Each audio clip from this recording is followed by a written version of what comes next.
Trigger warning, this podcast contains mature themes and discussions of cults, manipulation, and trauma. Listener discretion is advised.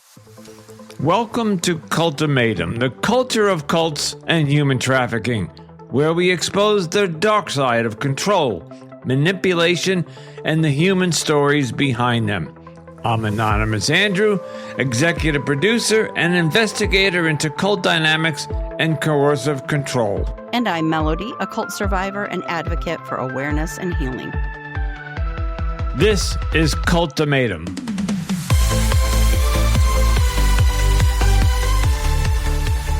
Greetings and welcome back to another episode of the Cultimatum Podcast, the culture of cults and human trafficking. And my name is Anonymous Andrew. And with me tonight is my co-host, Melody. And Melody, who do we have on the show tonight? Tonight, we are joined by Ed Narayan, a former member of the Jehovah's Witnesses who spent 29 years inside the religion. He was baptized in 1993, became an elder around 2013, and stepped down in 2016 after his eldest son was disfellowshipped. Ed disassociated in April of 2022, fully deconstructed from religion that same year, and later submitted a document to the New Zealand Royal Commission of Inquiry into the abuse and care. Now, 4 years out, he is here to share his journey with us. Ed, welcome to Cultimatum. Thank you. Thank you for having me here today. Yes, welcome. And Ed, and I think I can say this, Ed is joining us from New Zealand. Yes. Correct? Which I wonder, so were you in the Jehovah's Witnesses in New Zealand for the past 20 years? Yes, I was born and raised. Yeah. Born and raised. There you go. Yeah, Okay. in All New right. Zealand. Ed, take it away. Okay. Melody's already given part of my story, but basically I started studying with the Jehovah's Witnesses here in New Zealand in 1991, and at that stage I was 22 years old. Got baptized 2 years later, married 1 year after that, and became what's called a ministerial servant in Jehovah's Witnesses. I don't know what the equivalent is of that in churches, but that's just below what's called an elder. I became a ministerial servant in 1996, first child in 97. So Already I have a question. So when you said you joined in, you were 19? 22. 22. In 1991, I think you said. Yes.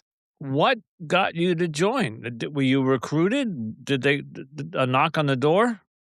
It was, and the Wow. I guess the real the explosive story is that a pretty girl knocked on my door. I was a single young man, and she offered a Bible study, so I said yes. Works every time.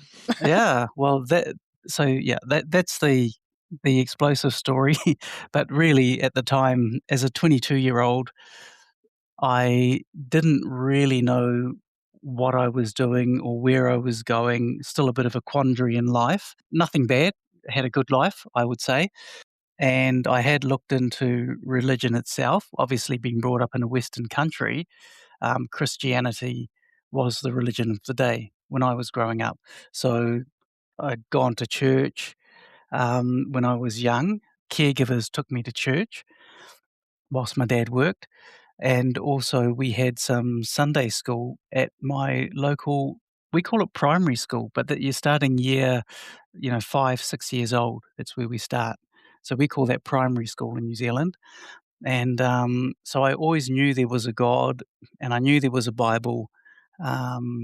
So really for me, there was only one thing to look at, which was Christianity. And so being in a quandary where I was, once this young Jehovah's Witness knocked on my door and offered me a Bible study, I said yes.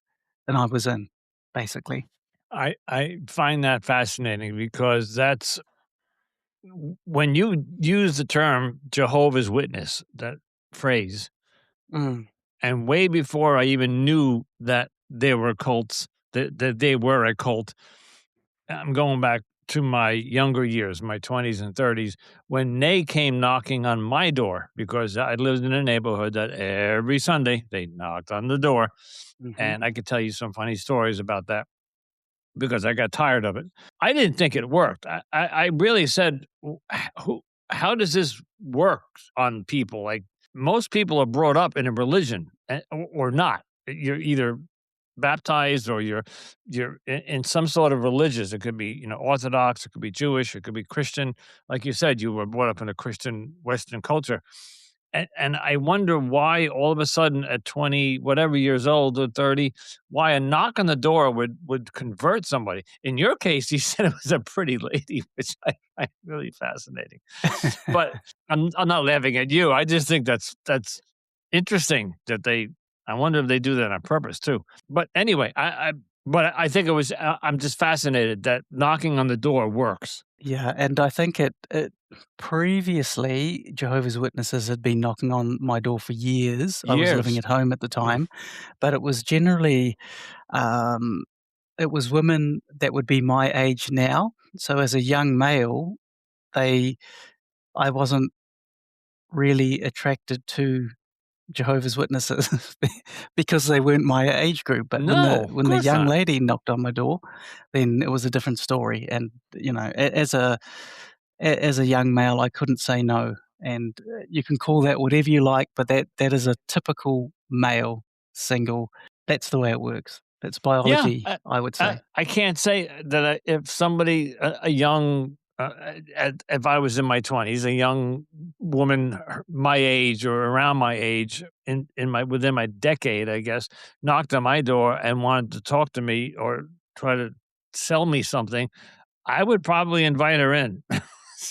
So I don't know whether I would go with it, but that's neither here nor there. Anyway, continue with your story. Just find it That's fascinating. right. I did want to expand on that a little bit as well, because I had previously, 2 weeks before, I'd stopped studying with Mormons. Mormons knocked on my door. So once again, in that quandary, in this case, I thought, okay, they said something really good. I can't remember what it was, and I thought, okay, I'll study with them. And their study methods were really good. They were comparable to Jehovah's Witnesses, but I ended that after 2 weeks.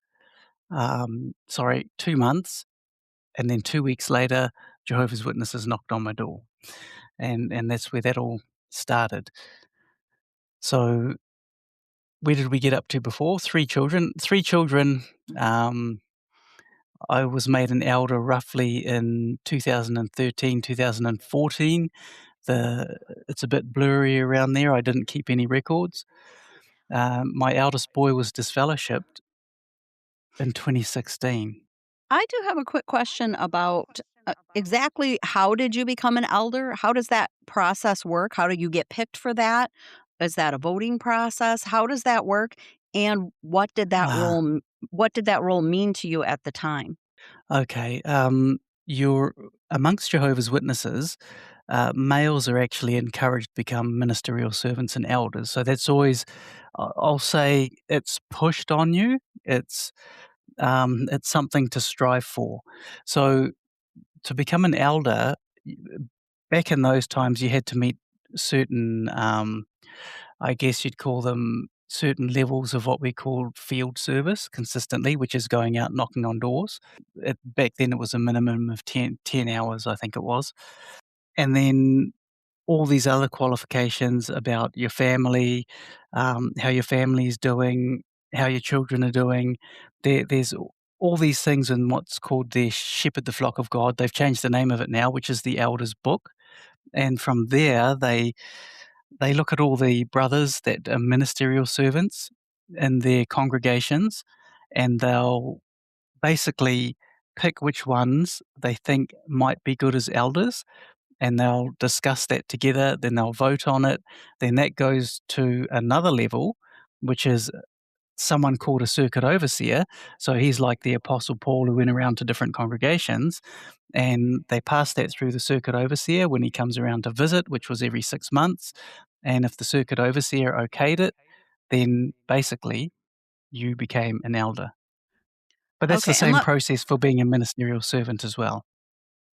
so let me just qualify. When you say they, you mean the current elders in the group would be the ones that would be looking at Yes, you or almost nominating you. yes, that's right. Okay. Okay. And what did that role mean to you at the time? It actually meant quite a lot. It meant I'd actually achieved something in the organization. It allowed me to do a little bit more within that organization and basically be recognized. I to a degree, I can look at it with a bit of shame now because you're built up to want to be an elder. That's where you're pushed, and then you become one, and then you think a little bit more of yourself, if you know what I'm trying to say. You become more, I wouldn't say Right. arrogant, but you've now achieved this, so you feel good and you're higher up in the congregation. That makes sense. And how much authority do the elders actually have? Like in your particular kingdom hall that you were in, how much authority did the elders have versus like the authority that comes from like the headquarters, for example? They basically hold the power within the congregation. They they run it. They enforce the laws that are passed down from the top level, and all the processes and procedures. They run all of that. So they basically they can have, if they were really nasty people, quite a lot of control over people's lives. And unfortunately, that does happen. I have to say, in all my years of being an elder in 3 different congregations of Jehovah's Witnesses, there was probably only 3 out of 30 elders that I would call really genuine people who really cared about the congregation and were doing things for the congregation and for God. So notice there in all of that, I never mentioned the God thing because it's more a title and a position to get to. And that's my perspective. Other elders may have a different view, but that's the way I saw it and that's the way I see it looking back. I wouldn't mind if we touch on if you were going into the disfellowship of your son. You want to expand on that a little Mhm. bit? Yes, uh, amongst Jehovah's Witnesses, you're always being judged. You're always being looked at as to how good you are, how good your family is. I'm sure it's like that in other religious groups as well, but we were what's called a model family, and I had a couple of the elders tell me that we were like the model family of what Jehovah's Witnesses should be. We were doing everything right according to the rules. We were available to do certain tasks like cleaning kingdom halls, doing other volunteer work as well outside of our door to door ministry. And then my eldest boy, he ended up what we call in the Jehovah's Witness terms, committing sexual immorality. So he ended up going before the elders. It used to be called a judicial committee, 3 brothers, and they decided that they would disfellowship him. They call it removed now, but what disfellowshipping means is basically everyone shuns you. So the Right. meaning of the word shun, they don't talk to you, they don't have anything to do with you from that point onwards. So, and we had to follow along with that, although we didn't quite. So you had a question there, Melanie? I do have a quick question. How old was your son at the time that this was happening? He was about 18. Oh my goodness. Okay. So he S was an older 18, teenager. He was an adult. he was.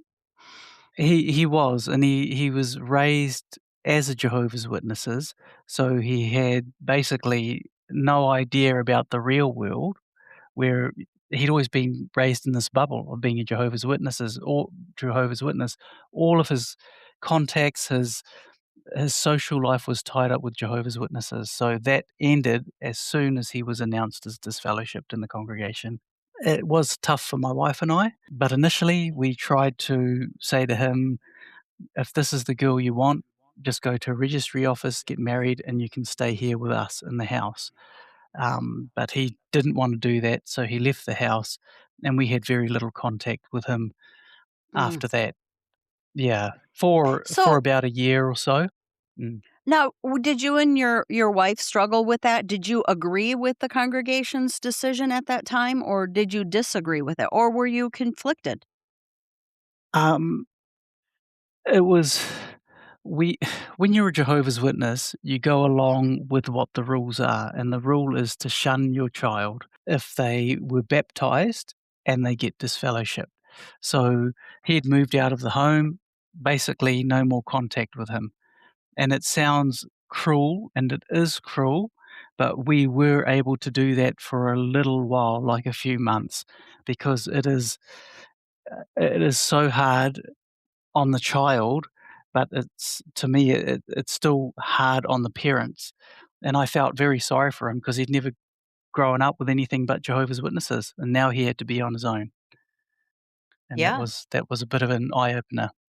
Yeah, that would be And hard. we did find out, yes, we did find out only about 4 years ago that he'd actually tried to commit suicide while he was out because he'd lost all his support network.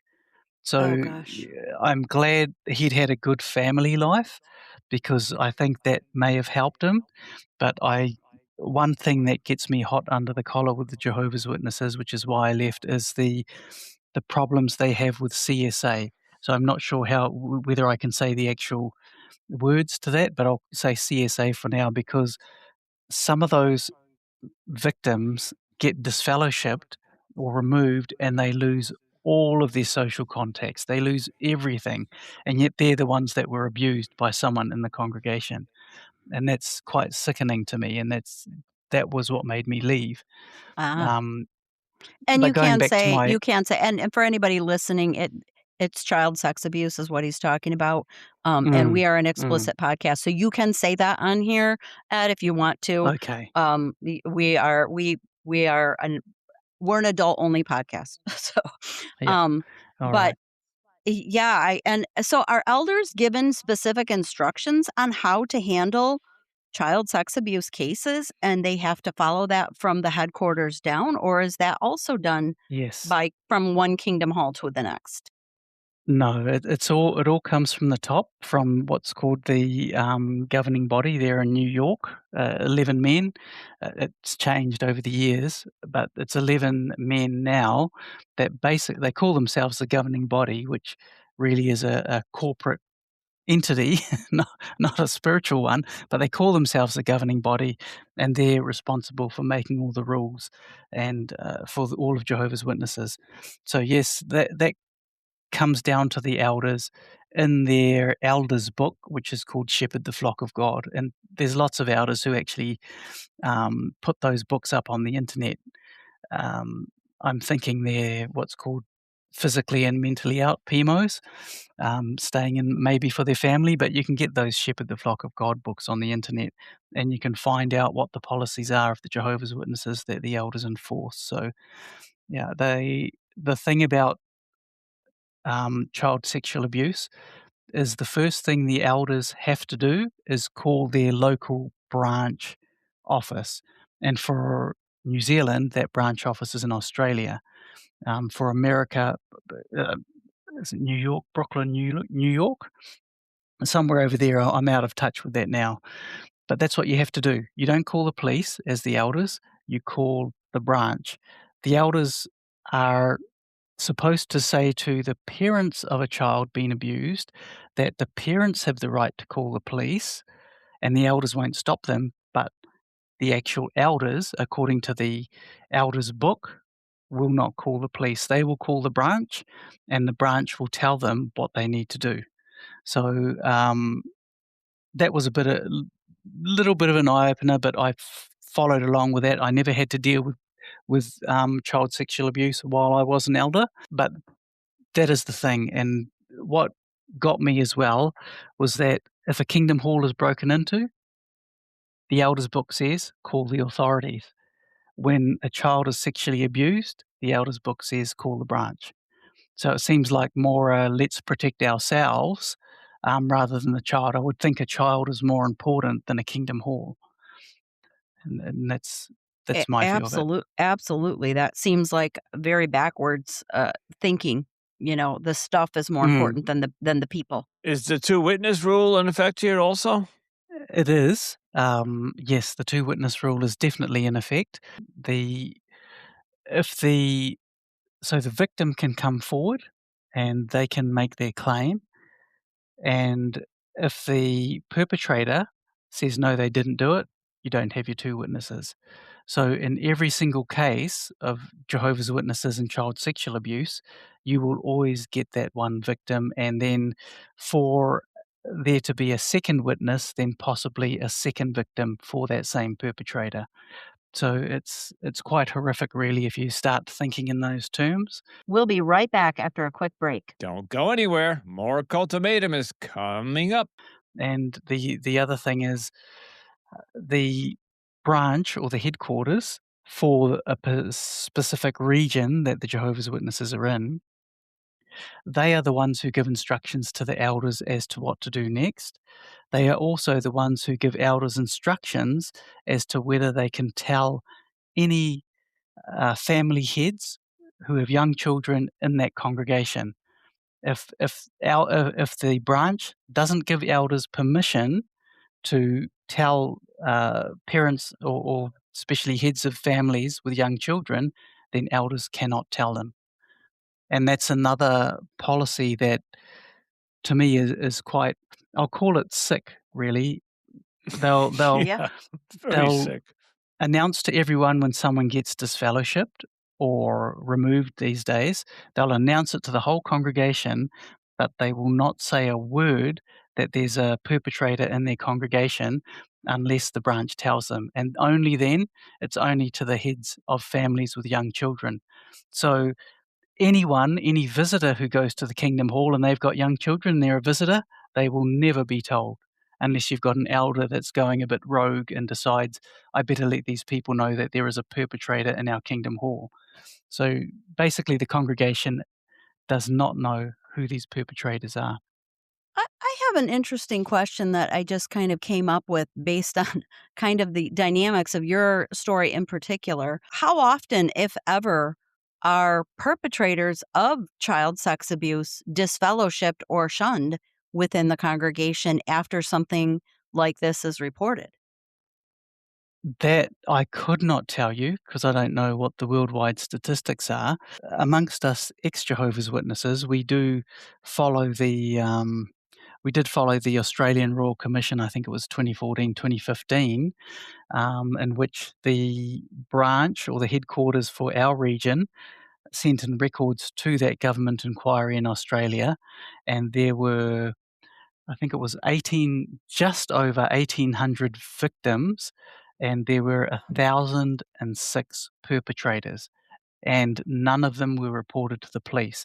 So I don't know how many of them were actually disfellowshipped or shunned, but there's been investigations done since then. And even in New Zealand, one of the, I think, newspaper articles that I sent through, they actually talked about the fact, I think there were a few convicted At, pedophiles serving as elders in New Zealand. oh gosh. So as an elder, did you ever yourself help make a decision to shun or disfellowship a pedophile, a perpetrator?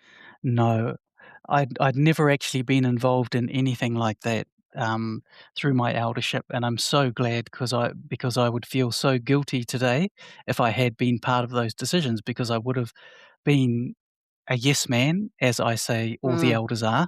I would have been a yes man following that book, because that book comes from the leaders, and the leaders are from God. They get their information from God. So Okay. Then it's did very you know of crazy. anybody in your congregation that was disfellowshipped for that particular reason?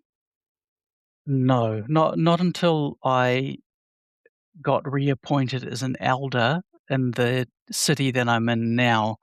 That's the only time I found out, and only after I got appointed as the secretary in that congregation. So there's amongst the body of elders, you have brothers with different titles or jobs. You've got a coordinator who's basically, well, everyone understands the words Yeah. coordinate. He's the coordinator of the body of elders. You have a secretary, and you have a service overseer. Those are the three main ones, and then you've got the rest of the body of elders. So I became secretary, I think it was 2020, it might have been 2020, 2021. I'd say more 2020, and that's when I was privy to all the notes that were Okay. available within our congregation related to CSA. So I'm kind of going somewhere with this question because I'm finding it interesting that all these teenagers, for participating in normal sexual curiosity as teenagers do, become disfellowshipped and shunned. And yet, when somebody is found to have committed child sex abuse, that is not usually, it sounds like, what's happening. So there's a disconnect in in what is morally It's back correct. assward. Yes. It's back assward. So Yes. the teenager who's going through hormones, who don't know what to do with them. So, in the worldly, I forget what they call us worldly people. th- We have high schools which supposed to be teach sex ed. We have our parents. We have the internet. We have all sorts of ways that we can learn, like, what's happening to our bodies, because when a man has, I'm going to say it, at 11 or 12 has his first wet dream, he doesn't know what that is. But we learn that in sex ed, and we learn that from, maybe their parents might tell them. But in what you're saying, Melody, is in the cult, and, or I'll say Jehovah's Witnesses for now, and they don't explain this to the children, but the adults prey upon them, and they get away with that. But the Yes. child can't But yet experiment a with. curious teenager is disfellowshipped for Correct. doing what out in the world would be like normal teenage behavior. Normal teenage, exactly. Yes, I can explain that, and that comes down to the two-witness rule. So the Which is two-witness rule, convenient for them. it is There's convenient. not going to be two witnesses to this. No, What no, pedophile is going to bring? Hey, Joe, come over there. I'm going to molest somebody tonight. You want to come over and watch? It's not going to happen. that's right, that's right. Have you ever So heard of anybody getting disfellowshipped or shunned or kicked out because there was two witnesses? no, I haven't personally. No. I'm sure others have. New Zealand is a small portion of No. the entire world. I think we have 12 to 14,000 Still Jehovah's pretty. Witnesses here in New Zealand, which is, yes, it's still a lot, I suppose, and we have 5 million, our population. So there is a a lot of people in New Zealand, but I guess it's small compared to one of your cities in your country. Yeah. But still, during the podcast, we have not heard of anybody that had two witnesses and they were kicked out. It's just, Mm. it's conveniently set up that way. Go ahead, Mel.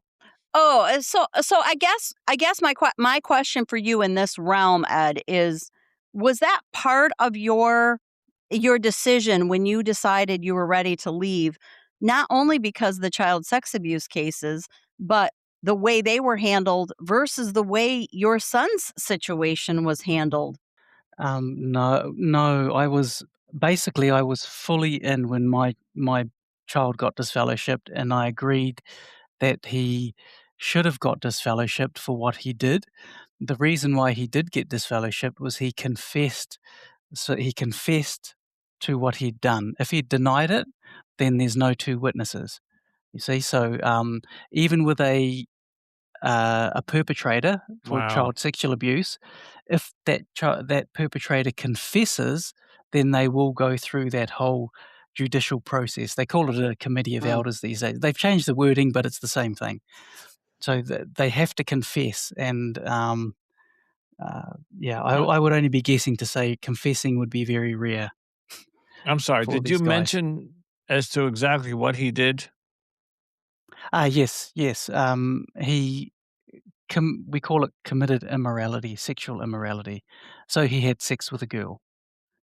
He did. That was it. He Okay. was having sex with a girl as a teenager, an 18-year-old. Okay. And he confessed Which, to it. So that's why he was disfellowshipped. how ironic that basically then, if you tell the truth, you're punished, and if you lie, you're not. Yes, Yeah. That is the case, Oh, God. and even with that punishment, though, so there are nuances to it. If what the person who confesses did, if it's not widely known, they may not get disfellowshipped or may not get removed, but they might get what's called reproved within the congregation. So there'll be an announcement made that um, brother or sister XYZ has been reproved, and that's it. That's all they'll say. So no one ever knows what they do. They just know that this person's been reproved, and to a degree, they get soft shunned, I'll call. They're not treated as good as they could be. It's absolutely crazy. It Did you is. have this is a personal question, and feel free to not answer. Did you have a sit down with him outside of the Kingdom Hall? Did you actually sit him down and say, I don't even want to put words in your mouth, but did you have a talk with your son after this happened? Yes, I did, and I told him what he could do, if he wanted to remain living at home with us, with his new girlfriend, which was basically get married, but he decided not to, and, um, he left the home. So we were a bit sad when he left, and but we decided we'd follow Jehovah's Witness protocol. Okay, So, that was how many years ago? That was 2016, and yeah, 2018 he was back home again. 2017, 2018, the time went by really quick. And since you have left JW, I would imagine you and your son are talking. Oh yes, we Yeah, started talking again in 2017, good, 2018 good. when we got him back home because he'd called my wife, or he'd been texting my wife, and she'd been getting so many texts, and then one day she decided, Annie was trying to call. Um, Jehovah's Witnesses had a video out there a few years ago where there was a disfellowshipped young woman. That video's been taken off the jw.org site now. There was a disfellowshipped young woman, and she was calling her parents, and her parents wouldn't even pick up the phone. And that's how Jehovah's Witnesses are to treat their disfellowshipped children, which is pretty sad. How you can Very lose sad. love for your child, because they've maybe gone and had sex with another person, something which young people do anyway. And Mhm. had he right. gotten married to someone, it wouldn't be an issue. But it's just absolutely crazy. So that video was used as proof, I think, in Norway as well. There was the Norway court case going on to show Mm. that Jehovah's Witnesses actually do shun, and this is how they shun by basically kicking their children out of home and by having no contact with them, no social contact. And that's what a mum or dad will do. Well, and let's just Mel, be real honest, how many 18-year-olds are really ready to get married? 'Cause so in hindsight, he probably Mm, did make the right decision. Let's be real. That absolutely, yeah. yeah. So And here, Mel, if I'm not mistaken, Melody, you had sex at what age? 14? yeah, I was almost 14. Yeah, I was quite young. Almost 14. Okay, so 2 weeks and before my 14th birthday. I'm gonna put my hand up and say I was 15, I think. All right, so and I'm not gonna ask Ed, but that's two only out of respect, but if he wants to answer, he can. But, that's 2 out of 3 in this conversation that had sex before 18. So that's Right. yeah, the point I'm getting at. It's normal. yeah, it is. No, I was 25, so once I got married. So even though I wasn't raised religious, um, I I was very shy with females, so I Mm. wasn't forthcoming. Okay, So once I became a Jehovah's Witness, then and got married, then I was able to. So that was a bit when I was 25. okay. So let's go back to when you were, what was the did you say the secretary? Was that the word you Yes, used? And that I was did, is that yes. when you started having, like is that when your shift of your thinking started? And what exactly what you were you seeing that was starting that shift? Well, this is a bit of a story, so let me start with, you may know that Jehovah's Witnesses have these carts that they go to different areas around the town or the city, and they stand by these carts, and people can come along and take their magazines, etc. It's called cart witnessing. My wife and I were at one of these places with the cart, and someone walked up to our cart, looked at me, and said, "Are you aware of all the child abuse cases within Jehovah's Witnesses around the world?" And that just blew me away. I had no idea what he was talking about because I hadn't heard about it. And if I had, I'd just sort of washed it away because it was negative talk about the organization. And we're taught anything negative, Don't take no listen to note him. of it. Yeah. Yeah, don't listen to them. See But no he, evil, but hear no evil. Yeah. that's right. And so I had nothing to say because, and I imagine myself standing there like a fish with its mouth open, because that just hit me out of the blue. Someone coming up to the cart saying, "Do you know about this?" And then he goes, "No comment," and started walking away. And I said, "I haven't heard anything." And this guy actually said, "Well, you should because they're your people." And, that did get me checking a few things, but even still, I was a full-in Jehovah's Witnesses. So that did happen about just before New Zealand went into lockdown for COVID.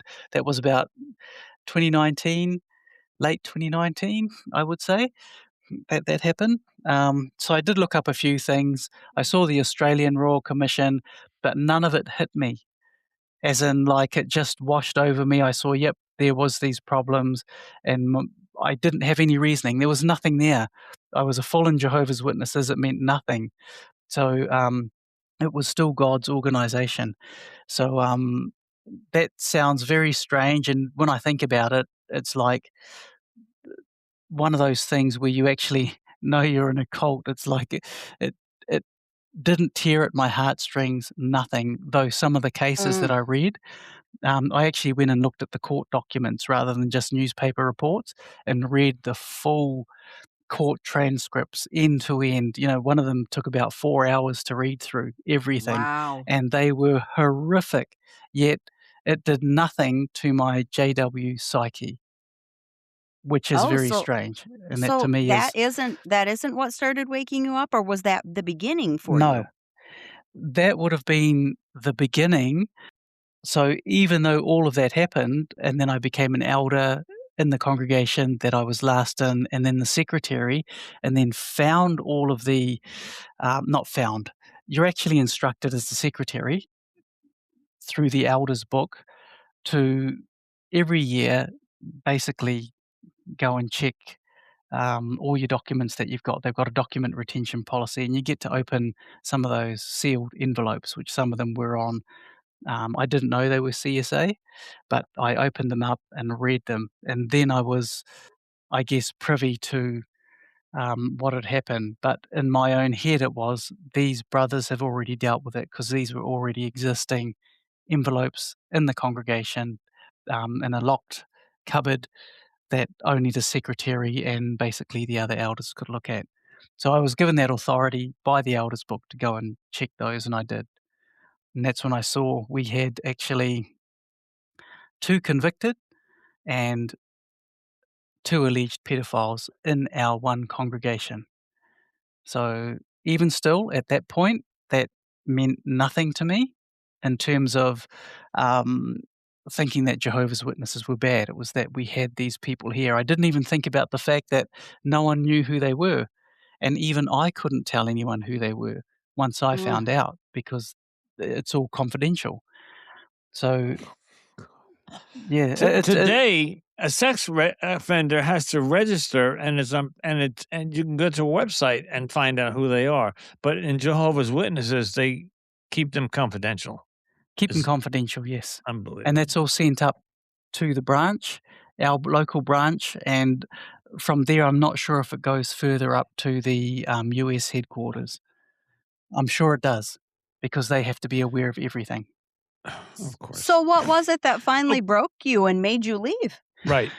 I was gonna ask Yes. that. Yeah, that was it. So in 2021, in October, a new Elders book came out. So the Elders book generally comes out in April and October when I was serving. So you'd always get basically 2 revisions every year. The April Elders book gave the instructions in there to write things down on this form, and there's all these summary notes. So any elders involved in CSA cases, etc., they would write notes and they would give them to what's called a chairman, who was the chairman of those elders at the time. And the chairman would summarize those notes onto a form and send that to the branch, and also put the form in an envelope. So that's what would happen, and I was still quite happy with that, because it meant that any victims years down the track could maybe ask for, or through the courts, get that documentation, which will have like the perpetrator and also the notes that the elders had, and that was all well and good. And then the elders would destroy their own personal notes. That's in the elders book. What happened in October of 2021 was that they changed one of the forms that the elders were to write in. There were no longer any summary notes on there. All that was on there is you could put the perpetrator's name, you put the names of the elders who were involved in the case, and there was no room to write anything except for maybe alleged child abuse. That's how small it was on the form. So no room for a full name of a victim either. It was quite Wow. sickening to me. That started to wake me up, and then the elders had to destroy all of their personal notes. So all you've got left to go into an envelope is this one form with perpetrator's name on it, what he possibly did, and the 3 elders that served in the date.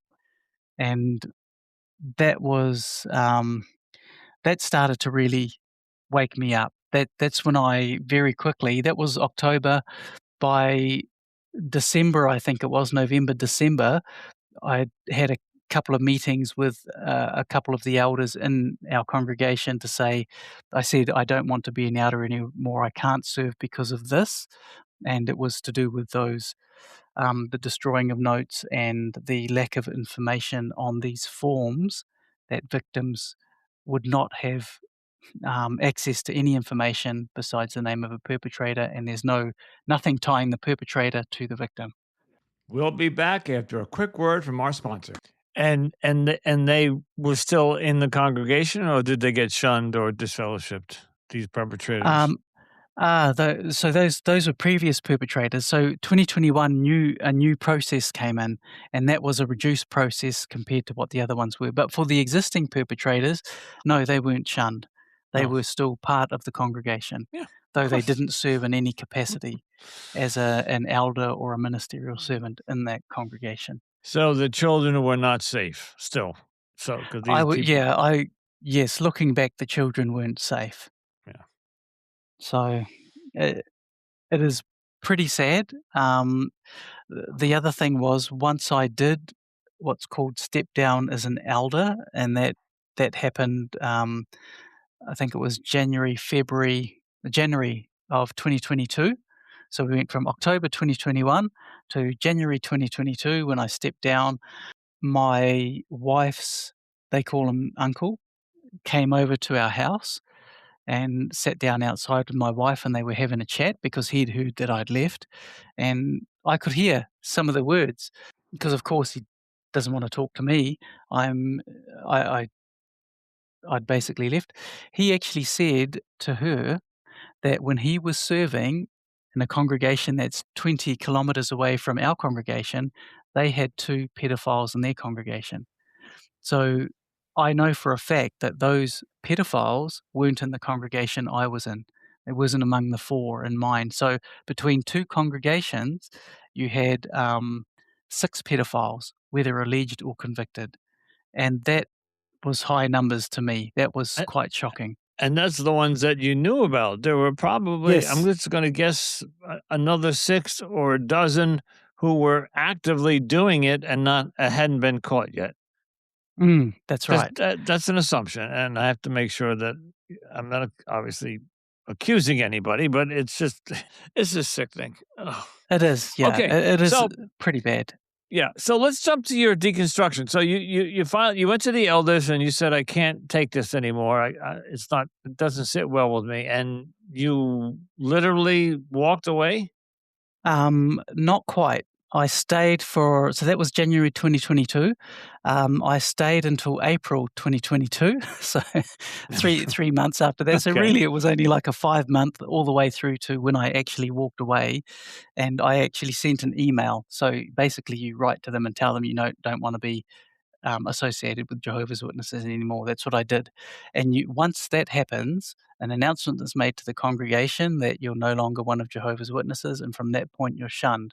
So people have no idea why you're no longer one of Jehovah's Witnesses. But my good friend, who was one of the brothers that I talked to when I was wanting to step down as an elder, he did a talk on apostasy. And amongst Jehovah's Witnesses, the word apostate or apostasy is basically you're the devil if Right. you are an apostate. So I was announced as being disassociated or no longer one of Jehovah's Witnesses, and then he did a talk. It was less than a week later. He did a talk on apostasy. Yeah, and so obviously people will associate apostasy with me, and Mm. no one's contacted me at all So, from this congregation what down about here. your wife? Did she follow you out, or is she still in? What happened there? She's still in by name. She was pretty shocked with what I was telling her, but she couldn't refute any of it because I was an elder in the congregation and I was showing her from the elder's book, these are the policies. This is what happens. If you really want to, you can go to all these websites, the courts. I did the US courts basically, and you can read all the transcripts, and it's horrific. And it took about 2 or 3 months of saying little things to my wife in total for her to come around, but she's still a Jehovah's Witness. All her family's tied up with the Jehovah's Mm. Witness religion, so Now, all does of her she family. when you does she is she still active, or is she just still has the title because she hasn't officially been disfellowshipped? Yeah, she's just got the title. She's not active Okay, anymore. Yeah, okay. so, Wow. one of She she doesn't go to the no, she kingdom doesn't home. go along. Okay. No, not at all. Um, we did have at that time, how old was he? I get mixed up because we never celebrated birthdays as Jehovah's Witnesses. I keep forgetting the age of my children. Oh, um, I've got a 14-year-old at home now. Um, Okay. so 2022, so 4 years ago, he would have been 10.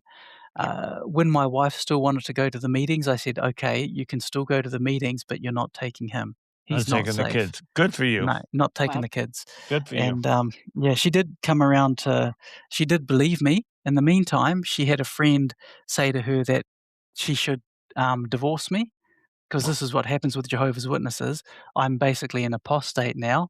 I've left the organization, and basically that could affect a wife spiritually, and then she can get a separation amongst Jehovah's Witnesses. And yet you'll find wives can be beaten by their husbands and they'll be encouraged to stay with them. It's just absolutely crazy, but you'll see all of this in the Elders book. If you ever mm. get a hold of one and you have a read of it and you look at all their policies and procedures, I it's actually crazy. I'm guessing she's still with you today, and you Oh, happily, definitely. Yes. yeah, Happily married. happily married. Good. We're Very so good. much happier now being out of the Jehovah's Witnesses Good. than we were when we were in, except for my wife's in that quandary position of if she gets removed from the congregation or disfellowshipped, then she will lose access to all of her family. and that Yeah, includes her mum and her sister and all of her relatives that are Jehovah's Witnesses. So that makes it difficult for her. So absolutely. she's not as happy as the rest of us, but she's still happy, I've got to say. To me, Yes. our marriage is a whole lot better now than it was Y as Jehovah's Witnesses. I'm Mm. sure it's a balancing act for her because she wants to keep that connection with her extended family. Yes. Yeah. Yeah. And even still, a lot of them are still soft shunning her. They don't contact her anymore because she's not going to the meetings. It's just a part Ye of the JW culture. Yeah, but have you made new friends and moved on with your life? Yes, a couple of new friends, including one or two that are ex-Jehovah's Witnesses as well. Good. Um, yeah, so that's been good. I mean, for me, in my age, I'm 57, which for me is old. I wasn't expecting to live past 40. I never even thought about it.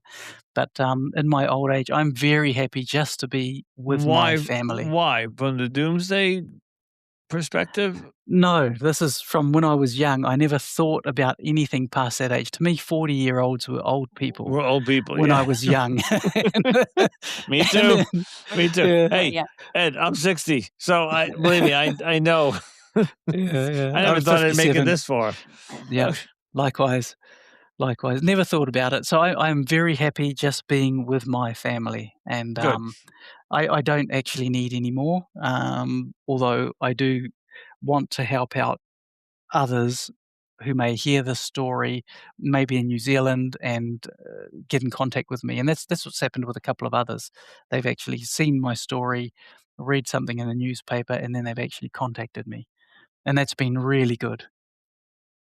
Okay, we have to begin to wrap up. And Okay. Melody and I each have a question that we like to ask you, but I'm going to ask you one quick question that I've been asking our guests right off the cuff because each story that I hear, I'm hearing something in that story that I think could trigger a book. Do you have a book in you? I did a while ago, but work has been so busy and Okay.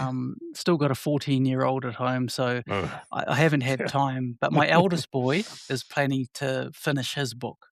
So he's the Oh, one that very got this good. fellowship. So he's going to write Oh, a book about his ex- um, his experience and experience. Yeah, oh, that's Oh, kind of cool. yeah. Okay. So so I think I you have a sent book, it's through just the on the back burner. yeah, and I wouldn't even call it a book. It's just like 2 or 3 pages of some it was going to be my Notes. life story from when I was young. And Mm. so, and moving through into the Jehovah's Witnesses and then out the other side. I think you'd be surprised. One of, and Melody can attest to this, one of our biggest audiences is down under Australia, New Zealand. Oh, yes. Listen to our podcast. Melody has all the stats in front of her. I mean, not in front of her, but she has them. And so, the reason that I'm mentioning is that you're in New Zealand, right south of Australia, and I think Australians find the cult world whole dynamic fascinating. So I think if podcasts do well, I would imagine a book might do well. So I hope that Mm. you can. Anyway, let me ask you my last question, and then Melody will ask hers. So 25 years in JW, 29. 29, and prior to that, you were brought up a Christian, I believe.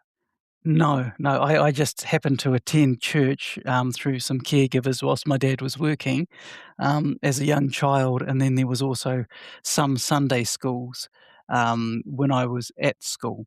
So Okay, that was it, but basically wasn't brought up with religion at all. okay. So today, at your age, which you said, I'm not going to repeat it. Do you, do you, where is your faith? Do you believe in a God? Uh, I would have to say, um, I've heard this term before, and it's a term that I use. I'd call myself an agnostic atheist because I don't believe there's a God, but how can I really be sure? I can't be sure. But to me, if there is a God, he's definitely hands off, especially after you've been in an organization like the Jehovah's Right. Witnesses and you see all the injustices.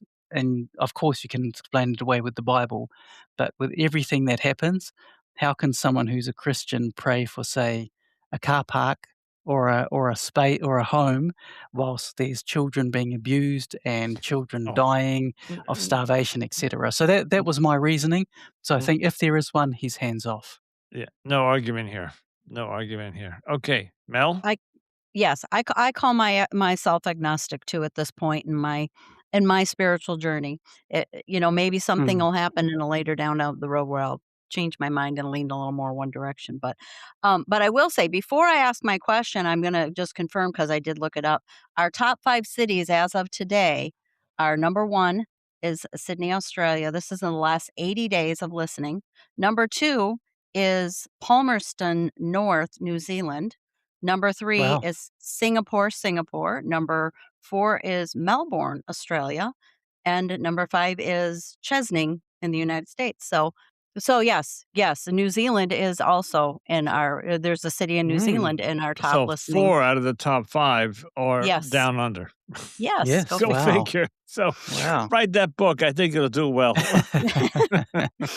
So I will ask my final question now, Ed. If there is somebody listening, possibly even somebody that is in the Jehovah's Witnesses, and they are in that maybe PMO state where they're physically and mentally starting to leave and they're starting to have doubts, what would be your words of advice to them?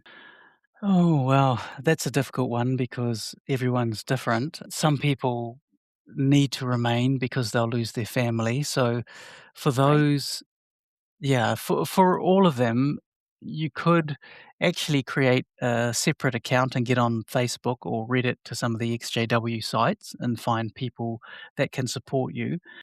Listen to more podcasts like this, but you really do need a support network, and we don't really have one here in New Zealand. We don't have a proper support network.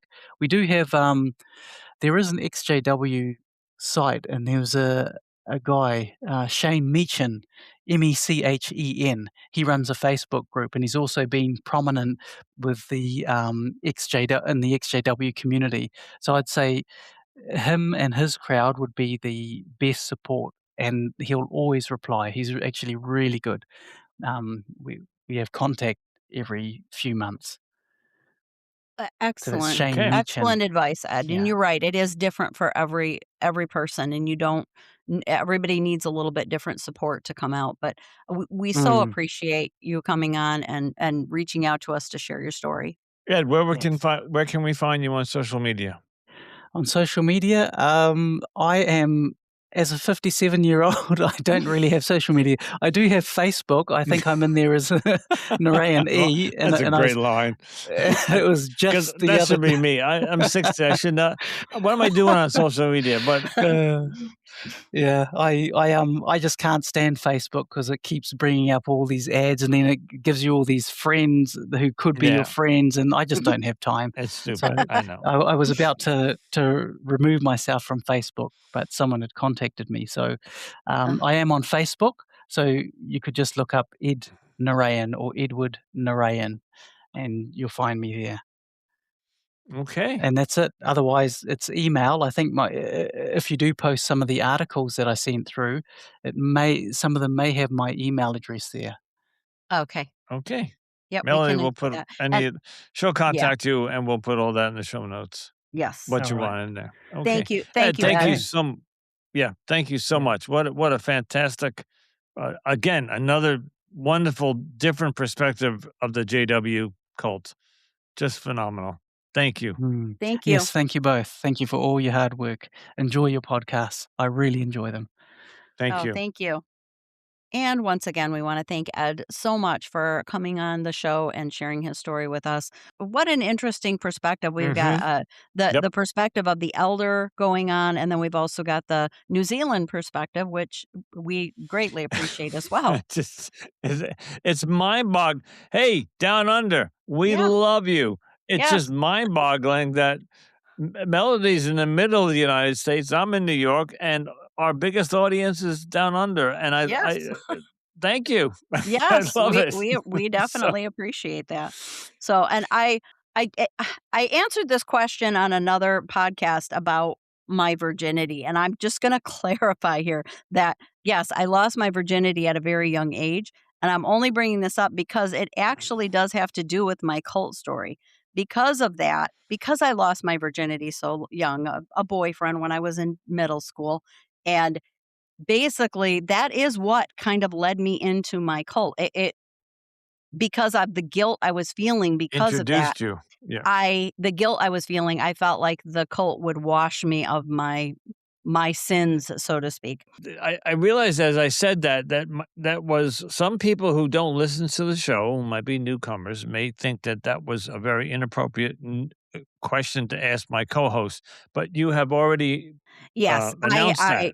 yes, I have talked about that, but not on this podcast. I talked about it in an interview on another podcast. So it's not something that obviously it's out there in the stratosphere. So Andrew was not asking a question he didn't know the answer to. He already knew the answer because he's listened to that interview on that other podcast. I thought it was this podcast. So No, it was an interview on another podcast. No, it was not on our podcast.